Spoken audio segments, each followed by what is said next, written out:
Biological pest control அதை பற்றி தான் இன்றைக்கி கொஞ்சமாக பார்க்க போகிறோங்க. ஃப்ரெண்ட்ஸ் வணக்கம், எல்லோரும் சௌக்கியமாக இருக்கீங்கன்னு நான் நம்புகிறேன்.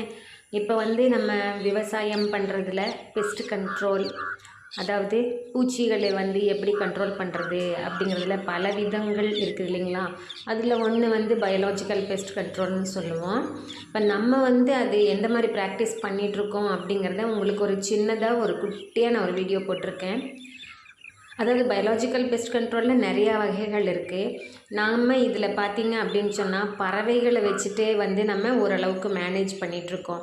அந்த புழுக்கள், பூச்சிகள், அதனுடைய லார்வா, அந்த மாதிரி இருக்கிறது எல்லாம் பறவைகளே அதை டெஸ்ட்ராய் பண்ணிடும், கொண்டு போயிடும். அதுக்கு உணவாக எடுத்துக்கோங்க. ஸோ அதுக்கு நம்ம என்ன பண்ணணும்னா, அந்த பறவைகளை நம்ம ஃபீல்டுக்கு வர வைக்கணும். அதாவது அந்த ஃபீல்டில் தனக்கு உணவு கிடைக்கும் அப்படிங்கிறத அந்த பறவைகள் தெரிஞ்சுட்டு அங்கே நம்மளுக்கு லேண்ட் ஆகணும் அவங்க. ஸோ அதுக்குண்டான ஏற்பாடு தான் நம்ம பண்ணணும்.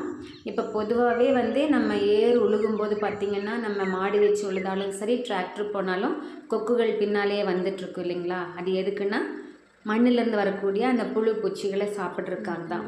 இப்போ அதே மாதிரியே தான் இங்கேயும் கொக்குகள் நம்ம ஏர் ஓட்டும் போதே அதை என்கரேஜ் பண்ணிட்டோம் அப்படின்னா ஃப்ரீக்வெண்ட்டாக நம்ம ஃபீல்டை அவங்க விசிட் பண்ண ஆரம்பிச்சுக்குவாங்க.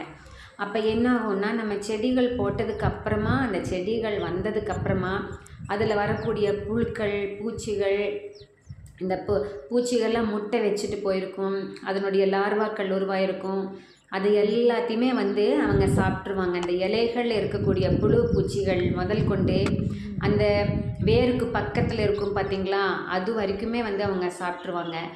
கொக்குகள் மட்டும் கிடையாதுங்க, மற்ற குருவிகளுமே அதில் இருக்கக்கூடிய லார்வா, அதாவது நமக்கு பயிர்களுக்கு கெடுதல் விளைவிக்கக்கூடிய அந்த பூச்சிகளினுடைய லார்வாக்கள் அந்த மண்ணில் தான் தங்கியிருக்கும் பார்த்திங்களா. ஸோ அதையுமே அவங்க எல்லாம் உணவாக உட்கொண்டுன்றாங்க.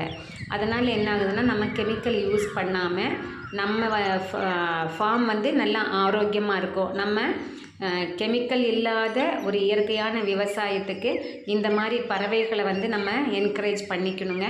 இதுக்கு நம்ம தோட்டத்தில் அங்கங்கே ஒரு சில பல வகை மரங்களை வச்சு விட்றலாம். நம்ம இதில் பார்த்திங்கன்னு சொன்னால் அங்கங்கே கொடுக்காப்புளி வச்சு விட்ருப்போம். ஏன்னா அதை சாப்பிட்றதுக்குமே நிறையா பறவைகள் வரும். அது போக மாமரம், கொய்யா மரம், அந்த மாதிரி அங்கங்கே ஒன்று இருக்கும். அது அதில் தங்கிறதுக்காகவும் வரும், ரெஸ்ட் எடுக்கிறதுக்கெல்லாம் வரும்போதே நம்ம தோட்டத்தில் அது இறங்கிடும். அந்த ஈரப்பதம் இருக்குது அப்படின்னா தோட்டத்துக்குள்ளே இறங்கி தன்னுடைய இரையை தேட ஆரம்பிக்கும். அப்போ நம்மளுக்கு பூச்சிகள் ஓரளவு கண்ட்ரோல் ஆயிடுதுங்க. ஃப்ரெண்ட்ஸ், நீங்களும் இதை ட்ரை பண்ணி பாருங்கள்.